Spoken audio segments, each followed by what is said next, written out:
Hello दोस्तों, स्वागत है आपका अपने YouTube चैनल सफलता की मंजिल में। दोस्तों, आज की इस वीडियो में हम अपनी संत रविदास लाइब्रेरी श्याम सुख के अंदर जो अपना 20वें नंबर का वीकली टेस्ट हुआ है उसका सलूशन करेंगे। और दोस्तों, इसके अंदर ये दोस्तों मैं बता दूं कि अपना जो टेस्ट होता है ये दोस्तों पूरी तरह से HSC CET बेस पर होता है। और अब तक अपने जो 20 है वो दोस्तों वीकली टेस्ट कंप्लीट हो चुके हैं। और आज के जो टेस्ट में जो अपना 20वें नंबर का था, इसमें अपने जो पहला प्रश्न पूछा था वो था दोस्तों, महमूद गजनवी थानेसर पर कब आक्रमण किया था। यानी महमूद गजनवी ने थानेसर पर कब आक्रमण किया था। तो दोस्तों, इसका सही उत्तर सी ऑप्शन हो जाएगा, जिसमें कि 1014 लिखा हुआ है। मैं आपको बता दूं दोस्तों, जो महमूद जो गजनवी था ये दोस्तों गजनवी साम्राज्य का शासक था। और इसने 1000 से लेकर 1026 तक इसने दोस्तों 17 बार आक्रमण भारत पर किया था। और दोस्तों, इसका जो उद्देश्य था वो भारत में शासन करना नहीं था, बल्कि भारत को लूट कर यानी भारत में लूटपाट करना इसका उद्देश्य था। इसीलिए यही कारण है दोस्तों, इसका जो मेन जो टारगेट रहता था वो हमेशा जो मंदिर थे उन पर ही इनका मेन टारगेट रहता था। क्योंकि उनको पता था कि भारत में रहने वाले लोग बहुत ज़्यादा धार्मिक लोग हैं, वो देवी देवताओं भगवान में बहुत ज़्यादा विश्वास करते हैं। इसलिए वो अपनी संपदा का यानी कुछ न कुछ हिस्सा मंदिरों में जरूर चढ़ाते हैं, जिसमें सोना चांदी रुपया पैसा ये दोस्तों उनके मंदिरों में जरूर मिलेगा। इसी उद्देश्य से उन्होंने उसके रास्ते में जो भी मंदिर आता था उसको दोस्तों वो लूट लेता था। और इस प्रकार उसने दोस्तों 17 बार भारत पर आक्रमण किया। कभी भी उसने शासन करने के उद्देश्य से नहीं, बल्कि लूटपाट करने के उद्देश्य से ही उसने हमेशा भारत पर आक्रमण किया। 1000 और 1009 में भी उसने थानेसर पर आक्रमण किया था। लेकिन यहाँ पर जो ऑप्शन के हिसाब से हम देखें तो 1014 इसका सही उत्तर होगा, जिसमें सी ऑप्शन में लिखा हुआ है। दोस्तों, मैं बता दूं कि इस आक्रमण के दौरान वो यहाँ के एक जो मूर्ति थी उसको भी अपने साथ गजनी ले गया था और उसको वहाँ पर ले जाकर एक चौराहे पर रख दिया था, ताकि जो वहाँ के लोग हैं वो भारतवासियों के बारे में जान सके, देख सकें कि भारतवासी इस एक पत्थर की पूजा करते हैं, कि पत्थर की मूर्तियों की पूजा करते हैं। वो भारतीयों को अपमानित करने के उद्देश्य से वो मूर्ति अपने देश यानी गजनी ले गया था। और दोस्तों, जब अटल बिहारी वाजपेयी जी भी अफगानिस्तान में गए थे तो उनके भी ये दोस्तों तमन्ना थी कि मैं गजनी गाँव देखूँ, क्योंकि जिन्होंने भारत को इतना अधिक लूटा, अधिक यहाँ पर मारकाट किया, तो जानना चाहते थे कि वो गजनी गांव है जहाँ से महमूद गजनवी आया था वो दोस्तों दिखने में कैसा है। तो वहाँ पर जाके उन्होंने देखा तो दोस्तों वो बहुत ही एक सिंपल, बहुत छोटा और बर्बाद हो चुका गांव था। एक छोटे से गांव से निकलकर महमूद गजनवी ने भारत पर 17 बार आक्रमण किया था। दोस्तों, ये देखकर अटल बिहारी वाजपेयी भी हैरान थे। और जब वहाँ के जो शासक थे उनसे भी उन्होंने इस विषय में चर्चा की थी। दोस्तों, अपना जो अगला जो दूसरे नंबर का प्रश्न आता है, जिसमें लिखा है प्रवासी भारतीय दिवस प्रतिवर्ष किस दिन मनाया जाता है। तो दोस्तों, इसका मैं आपको बता दूं कि इसका बी ऑप्शन होगा वो इसका सही जवाब होगा, जिसमें 9 जनवरी लिखा हुआ है। दोस्तों, प्रवासी भारतीय दिवस प्रतिवर्ष 9 जनवरी को बनाया जाता है। इसके पीछे का जो रीजन है वो दोस्तों ये है कि महात्मा गांधी जो है ये दोस्तों दक्षिण अफ्रीका से भारत 9 जनवरी को ही आए थे। यानी 9 जनवरी 1915 को वो भारत आए थे। प्रवासी भारतीय दिवस भारत के अंदर 2003 से लगातार बनाया जाता आ रहा है। अब दोस्तों, अपना जो तीसरे नंबर का प्रश्न आता है, जिसमें लिखा है कि गुरु तेग बहादुर स्मारक संग्रहालय किस जिले में स्थित है। इसका दोस्तों उत्तर जो अपना होगा वो डी ऑप्शन हो जाएगा, जिसमें कि सोनीपत लिखा हुआ है। दोस्तों, गुरु तेग बहादुर जी के बारे में आपको मैं बताऊं तो ये दोस्तों सिखों के 9वें गुरु थे। और दोस्तों, जो प्रसिद्ध इतिहासकार डॉक्टर गंडा सिंह है वो कहते हैं कि जो गुरु तेग बहादुर जी है वो अपने परिवार के साथ 1667 के दौरान यहाँ पर आए थे। और जब वो यहाँ पर आए थे उस समय एक घोड़े का व्यापारी जो कि एक प्रकार का डाकू था, उसका नाम दोस्तों मिश्रा था, वो वहाँ पर रहता था। और जब वो गुरु जी से जुड़ा तो दोस्तों वो वहाँ पर जुड़कर एक अच्छा इंसान बन गया। वो दोस्तों गुरु जी का शिष्य बन गया और उसने अपना जो घर है वो दोस्तों गुरु तेग बहादुर सिंह की जो संगत है उसके लिए खोल दिया। तो दोस्तों, जो गुरु तेग बहादुर सिंह है, उनका सोनीपत से पुराना जो रिश्ता रहा है, तो उसी के मद्देनज़र गुरु तेग बहादुर स्मारक संग्रहालय दोस्तों सोनीपत के अंदर खोला गया है। तो इसका डी ऑप्शन अपना जो है वो इसका सही उत्तर हो जाएगा। अमोनिया का रासायनिक सूत्र पूछा गया है अपने चौथे नंबर के क्वेश्चन में। इसमें दोस्तों अपना जो बी ऑप्शन है जिसमें NH3 लिखा गया है, ये इसका सही उत्तर होगा कि NH जो 3 है वो अमोनिया का रासायनिक सूत्र होता है। अगला जो 5वें नंबर का प्रश्न आता है कि ताज़ा वन रिपोर्ट 2023-24 के दौरान हरियाणा के वनों में आग लगने के सबसे अधिक मामले किस जिले में पाए गए। दोस्तों मैं बता दूं कि ये जो अपनी वन रिपोर्ट है ये दोस्तों उत्तराखंड के देहरादून से जारी होती है, यानी प्रकाशित होती है, और हर 2 साल के बाद में इसको जारी किया जाता है।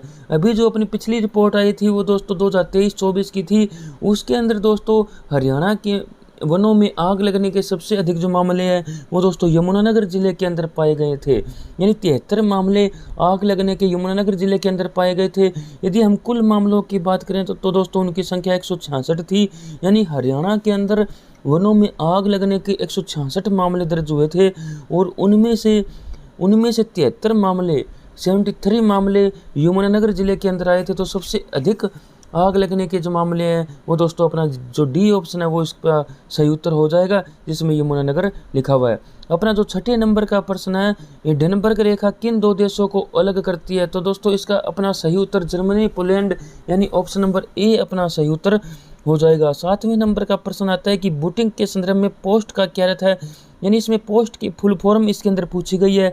तो इसका जो सी ऑप्शन है जिसमें लिखा है पावर ऑन सेल्फ टेस्ट, ये अपना सही उत्तर हो जाएगा, यानी जो सी ऑप्शन है 7वें नंबर के प्रश्न का वो इसका सही उत्तर होगा। अपना जो 8वें नंबर का प्रश्न आता है, शिवालिक की पहाड़ियों से हरियाणा प्रदेश की कौन सी नदी निकलती है। दोस्तों मैं आपको बता दूं कि इसके अंदर जो ऑप्शन ए बी सी ये तीनों लिखे गए हैं, यानी घग्गर नदी, टांगरी नदी, मारकंडा नदी, ये सभी की सभी नदियां अपनी शिवालिक की पहाड़ियों से निकलती है। तो दोस्तों इसका सही उत्तर अपना डी ऑप्शन हो जाएगा, जिसमें कि सभी लिखा हुआ है। अपना जो 9वें नंबर का प्रश्न है, निम्न में से कौन सा हार्डवेयर नहीं है। दोस्तों कंप्यूटर का वह भाग जिसे हम छू सकते हैं, देख सकते हैं, वो दोस्तों हार्डवेयर होता है। और वो दोस्तों इन ऑप्शंस की हम बात करें तो दोस्तों चुंबकीय टेप, वीडियो टर्मिनल, प्रिंटर, ये दोस्तों सभी के सभी हार्डवेयर होते हैं। लेकिन जो असेंबलर होता है ये दोस्तों हार्डवेयर का पार्ट नहीं है। तो डी ऑप्शन जो है अपना वो इसका सही उत्तर हो जाएगा, जिसमें कि असेंबलर लिखा हुआ है। अपना दोस्तों 10वें नंबर का प्रश्न आता है कि भारत ऋग्वेद को खालिस्तान पुस्तकों या मंडलों में विभाजित किया गया है। तो दोस्तों इसका सही उत्तर बी ऑप्शन हो जाएगा, जिसमें कि 10 लिखा गया है, यानी ऋग्वेद को 10 पुस्तकों या मंडलों में विभाजित किया गया है। तो दोस्तों यदि मैं ऋग्वेद की बात करूं तो ये सबसे प्राचीन पुस्तक हमारी मानी जाती है, और मैं इसके बारे में और बताऊं तो इसके अंदर 1028 सूक्त है और 10,580 यानी 11,000 के करीब इसके अंदर मंत्र दिए गए हैं। तो ये जो ऋग्वेद है ये दोस्तों वेद का एक प्रकार है, और इसको 10 जो पुस्तकों या मंडलों में विभाजित किया गया है। इसका बी ऑप्शन है वो इसका सही उत्तर हो जाएगा। अपना जो 11वें नंबर का प्रश्न आता है कि भारत में विकसित होने वाला पहला आधुनिक उद्योग कौन सा था। मैं दोस्तों भारत में आधुनिक उद्योग की बात करूं तो कोई भी दोस्तों सरकार हो, कोई भी देश हो, वो वहां पर अपने जो आधारभूत उद्योग लगाने में ही सबसे पहले फोकस करेगी, क्योंकि आधारभूत जो उद्योग होता है वो दोस्तों अन्य उद्योगों का आधार होता है, क्योंकि उसके अंदर मशीनें बनाई जाती है, लोहे का काम किया जाता है, जो कि दूसरी जो उद्योग होते हैं, दूसरे प्रकार के जो उद्योग होते हैं उनके लिए वो दोस्तों उनके संचालन में दोस्तों वो सहायता करते हैं। तो दोस्तों लोहे एवं इस्पात उद्योग जो है ये भारत में विकसित होने वाला पहला आधुनिक उद्योग है। तो इसको हम ए जो अपना ऑप्शन है वो अपना सही उत्तर हो जाएगा। अपना जो 12वें नंबर का प्रश्न है, हरियाणा प्रदेश में वर्षा का वार्षिक औसत कितना है। तो दोस्तों इसके अंदर हम अपना वार्षिक औसत देखें तो वो 55 सेंटीमीटर होगा, जो कि सी सेंटीमीटर जो सी ऑप्शन में लिखा गया है। सबसे अधिक वर्षा हम देखें तो हमारे उत्तर पूर्व में होती है, जिनमें यमुनानगर, अंबाला और जो पंचकुला का क्षेत्र आता है। सबसे कम वर्षा हम देखें तो दोस्तों हरियाणा के अंदर वो अपना दक्षिण पश्चिम का आता है, जो कि राजस्थान लगता अपना एरिया है, वहाँ पर सबसे कम वर्षा हमें देखने को मिलती है। यदि यमुनानगर के अंदर एक स्थान छछरौली को हम देखें तो इसको दोस्तों हरियाणा का चेरापूंजी कहा जाता है, क्योंकि यहाँ पर हरियाणा के अंदर सबसे अधिक वर्षा होती है। तो अपना 12वें नंबर का जो प्रश्न है इसका अपना सी ऑप्शन जिसमें 55 सेंटीमीटर लिखा है, ये अपना सही उत्तर हो जाएगा। पहला माइक्रो प्रोसेसर किसने विकसित किया? इसका दोस्तों अपना ऑप्शन नंबर ए जो इंटेल कंपनी है, इसने दोस्तों पहला माइक्रो प्रोसेसर विकसित किया था, तो ए इसका जो उत्तर है वो इसका सही उत्तर हो जाएगा।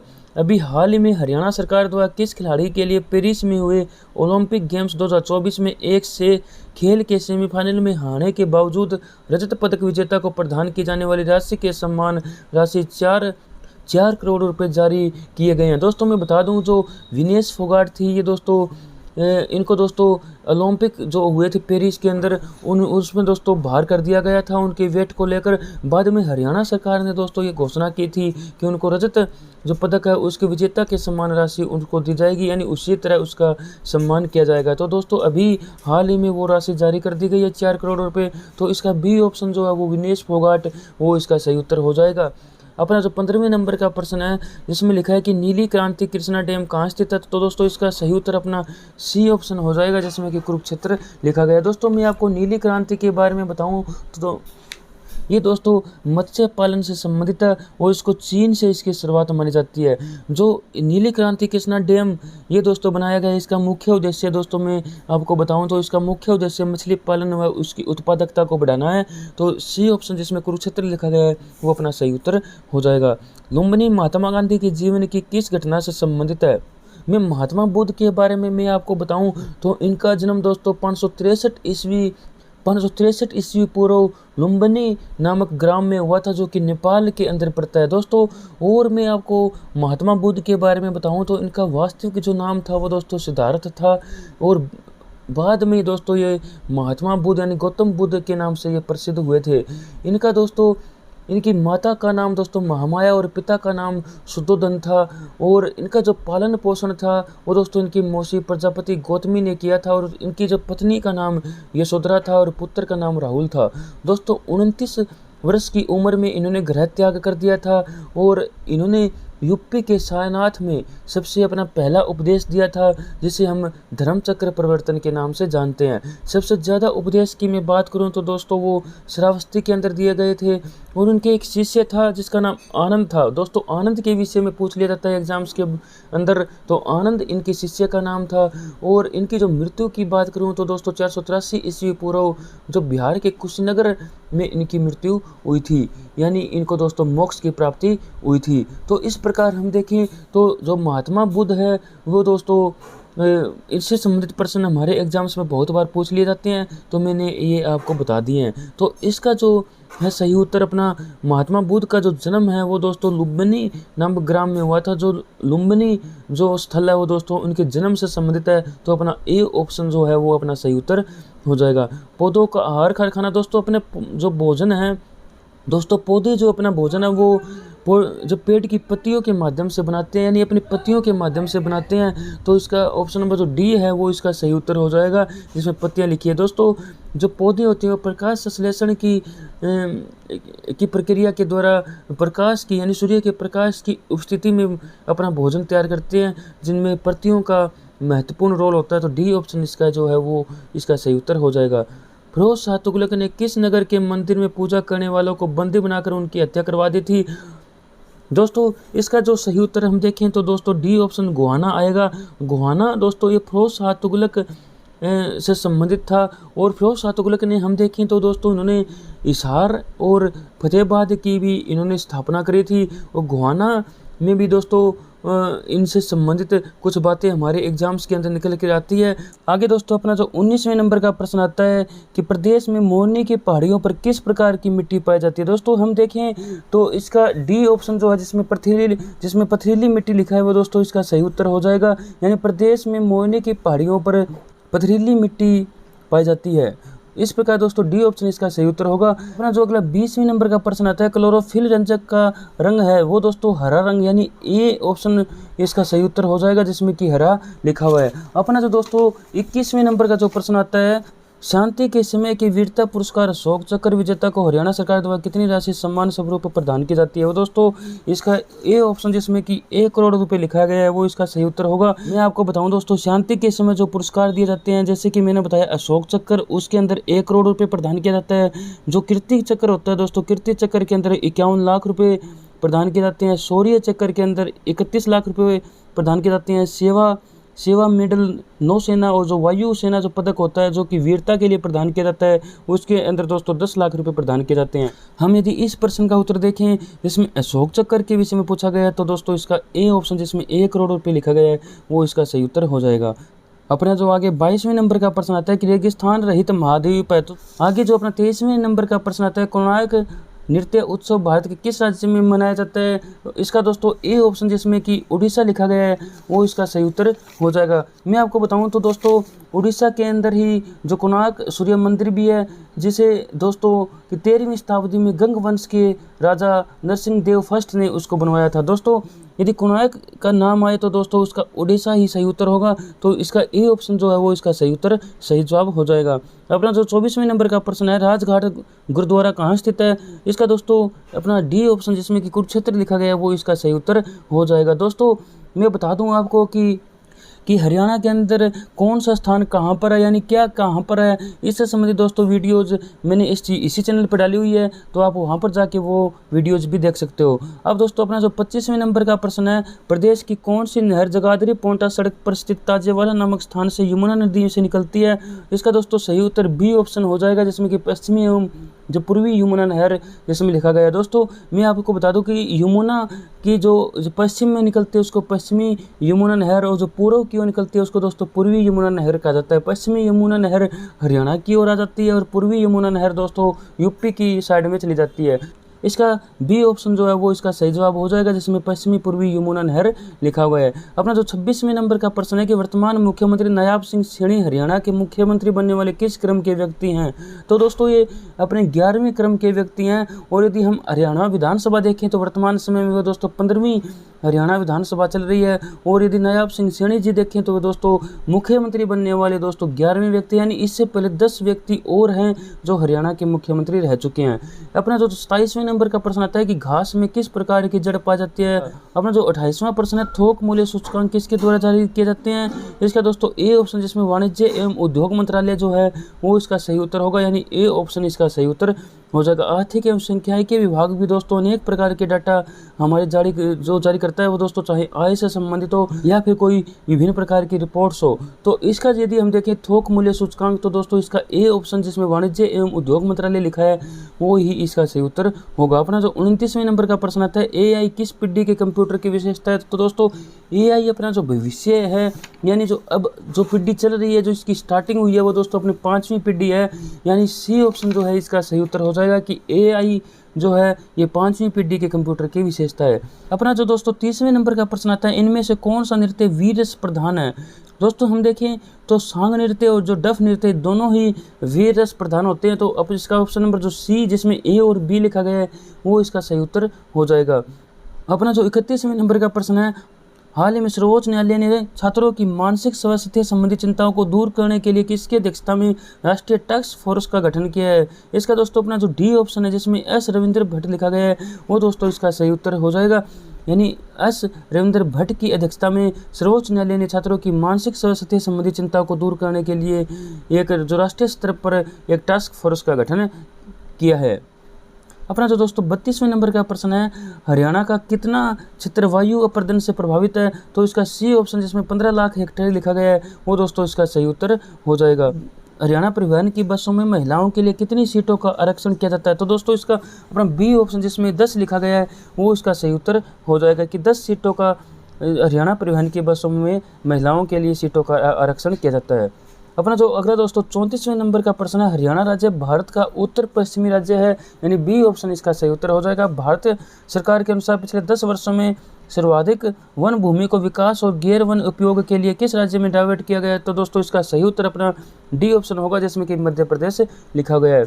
अपना जो 36वें नंबर का प्रश्न आता है, गोहाना क्षेत्र में किस शासक के विरुद्ध विद्रोह हुआ था। दोस्तों हमने इससे पहले यानी एक प्रश्न में हमने चर्चा करी थी कि जो फिरोज शाह जो तुगलक है इसका संबंध दोस्तों गोहाना से भी आता है, गोहाना से भी आता है। और इसने जो गोहाना में जो बंदी बनाकर लोगों की हत्या करी थी उसके विरोध में ही दोस्तों लोगों ने इसके विरुद्ध विद्रोह किया था। तो दोस्तों इसका बी ऑप्शन जिसमें कि फिरोज शाह तुगलक लिखा है वही इसका सही उत्तर हो जाएगा। मानव शरीर की खालिस्तान पीयूष ग्रंथि होती है। तो दोस्तों पीयूष ग्रंथि हमारे मस्तिष्क में होती है।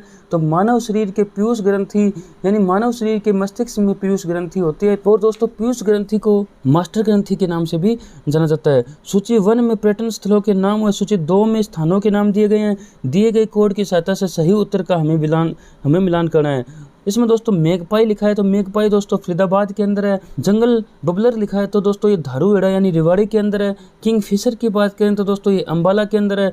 पैराकिट जो है ये दोस्तों पिपली के अंदर यानी कुरुक्षेत्र के अंदर है। हम देखें तो दोस्तों 1 का 4 के साथ, 2 का इसमें 3 के साथ यानी R का 2 के साथ, S का 1 के साथ यानी 4 3 2 1 यानी बी ऑप्शन जो होगा वो इसका सही उत्तर हो जाएगा जिसमें 4 3 2 1 लिखा गया है। अपना दोस्तों अगला जो अपना 39वें नंबर का प्रश्न आता है जो कि कंप्यूटर से संबंधित अपना प्रश्न है कि कंप्यूटर प्रोसेसिंग द्वारा खालिस्तान को सूचना में परिवर्तित किया जाता है। तो दोस्तों डाटा को जो अपना होता है वो जो कि रॉ मटेरियल के तौर पर होता है उसको दोस्तों प्रोसेसिंग के द्वारा हम सूचना के तौर पर यानी एज ए रिजल्ट हम उसको परिवर्तित करते हैं। इस प्रकार अपने 39वें नंबर का प्रश्न है उसका सी ऑप्शन जो है जिसमें डेटा लिखा गया है वो इसका सही उत्तर हो जाएगा कि कंप्यूटर प्रोसेसिंग द्वारा डेटा को सूचना में परिवर्तित करता है। 40वें नंबर का अपना प्रश्न आता है कि हरियाणा का निम्न में से कौन सा क्षेत्र कंपनी के बम्बू खां को दिया गया था। इसका यदि हम देखें तो दोस्तों जो इसके सभी के सभी क्षेत्र चाहे वो रोहतक हो, रोहतक का ही महम हो, हिसार के अंदर ही जो हांसी हो, अग्रवा हो या फिर भिवानी के अंदर का जो इसके अंदर तोशाम दिया गया है वो एरिया हो, दोस्तों ये सभी के सभी क्षेत्र बम्बू खां को दिए गए थे। तो इसका डी ऑप्शन जो है वही इसका सही उत्तर हो जाएगा जिसमें कि उपरोक्त सभी लिखा गया है। लैंग्वेज से संबंधित प्रश्न करते हैं जिसमें इंग्लिश और हिंदी दी गई है। इसमें दोस्तों 71 से 85 तक के प्रश्न इंग्लिश से संबंधित है और 86 से लेकर 100 तक के जो प्रश्न है वो हिंदी से संबंधित दिए गए हैं। इंग्लिश के सबसे पहले हम इसके अंदर प्रश्न करते हैं। जो सबसे पहले इसके अंदर एक पैराग्राफ दिया गया है वो दोस्तों ये पैराग्राफ आप देख सकते हो, इसका स्क्रीनशॉट लेकर भी आप इसको पढ़ सकते हो। और ये दोस्तों बहुत ज़्यादा लंबी वीडियो हो चुकी है तो मैं आपको इनका उत्तर आपको बताता हूँ कि what is good for lungs, कि लंग्स के लिए क्या अच्छा है ये मैं बताना है। कि 71वें नंबर का जो प्रश्न है वो दोस्तों बी ऑप्शन जिसमें फ्रेश एयर लिखा है वो इसका सही उत्तर हो जाएगा। 72वें नंबर के जो प्रश्न आता है अपना अगला उसमें दोस्तों what is the light exercise इसमें लिखी है तो इसका दोस्तों ऑप्शन नंबर जो सी है मॉर्निंग वॉक वो इसका सही उत्तर होगा। What is good for skin के लिए यानी त्वचा के लिए क्या अच्छा है तो दोस्तों इसमें 73वें नंबर के प्रश्न में राइजिंग सन रेज यानी सूर्य की जो किरणें होती है वो दोस्तों इसके लिए अच्छी होती है तो इसका डी ऑप्शन जो है वो सही उत्तर हो जाएगा। What is the best for physical fitness तो दोस्तों इसका अपना उत्तर हो जाएगा वो अपना बी ऑप्शन हो जाएगा जिसमें कि लॉन्ग मॉर्निंग वॉक लिखा है तो बी ऑप्शन इसका सही उत्तर होगा। लॉन्ग मॉर्निंग वॉक पूछा है कि वो क्या होती है तो दोस्तों इंश्योर फिजिकल फिटनेस, वो इसको इंश्योर करती है फिजिकल फिटनेस को तो इसका बी ऑप्शन जो है वो अपना सही उत्तर होगा। 76वें नंबर का प्रश्न का दोस्तों इसमें सही स्पेलिंग पूछी है तो अपना इसका ए ऑप्शन में ही इसकी सही स्पेलिंग है तो इसका ए ऑप्शन जो है वो इसका सही उत्तर हो जाएगा। अपना जो इसके अंदर जो 77वें नंबर का प्रश्न आता है अब अपना वो 77वें के प्रश्न में वन वर्ड सब्स्टिट्यूशन दिया है कि प्लेस डेट प्रोवाइड्स रिफ्यूजी तो दोस्तों इसका हम देखें तो अपना ऑप्शन नंबर जो इसके अंदर बी हो जाएगा जिसमें कि असलम लिखा गया है तो बी ऑप्शन इसका सही उत्तर होगा। 78वें प्रश्न में इसमें स्पोर्टिंग एरर से संबंधित है, एरर पूछिए तो दोस्तों इस वाक्य में कोई भी एरर नहीं होगा यानी डी ऑप्शन जिसमें नो एरर लिखा है वो इसका सही उत्तर होगा। 79वें नंबर के प्रश्न में दोस्तों इसके अंदर सेंटेंस को हमें कंप्लीट करना है और इसके अंदर लिखा है कि blank being a handicapped person he is a very cooperative and self reliant दोस्तों इसका डी ऑप्शन जिसमें कि डिस्पाइट लिखा है वो इसका सही उत्तर हो जाएगा। अब अपना जो दोस्तों इसके अंदर सिनोनियम पूछा है सफिशिएंट का तो सफिशिएंट का सिनोनियम दोस्तों एडिक्वेट होगा तो ए ऑप्शन जो है इसका वो सही उत्तर हो जाएगा। वेलकम का दोस्तों अपोजिट पूछा है, एंटोनिम पूछा है तो दोस्तों इसका रेसिस्ट हो जाएगा यानी कि सी ऑप्शन जो है वो इसका सही उत्तर होगा। अपना जो आगे दोस्तों इसमें पूछा है 82वें नंबर के प्रश्न का Deepak would not surrender blank the police तो इसका बी ऑप्शन जिसमें 2 लिखा है वो इसका सही उत्तर हो जाएगा कि Deepak would not surrender to the police तो इस प्रकार बी ऑप्शन इसका सही उत्तर होगा। अब आगे दोस्तों अपना जो 83वें नंबर का प्रश्न आता है उसको हम करते हैं और वो दोस्तों दिया है कि Ravi blank Prakash are going to Kolkata. तो दोस्तों इसके अंदर हम देखें तो रवि एंड प्रकाश यानी डी ऑप्शन जो है वो इसका सही उत्तर होगा। आगे हम 84वें नंबर का प्रश्न देखते हैं, आइदर ही और आई ब्लांक रॉन्ग।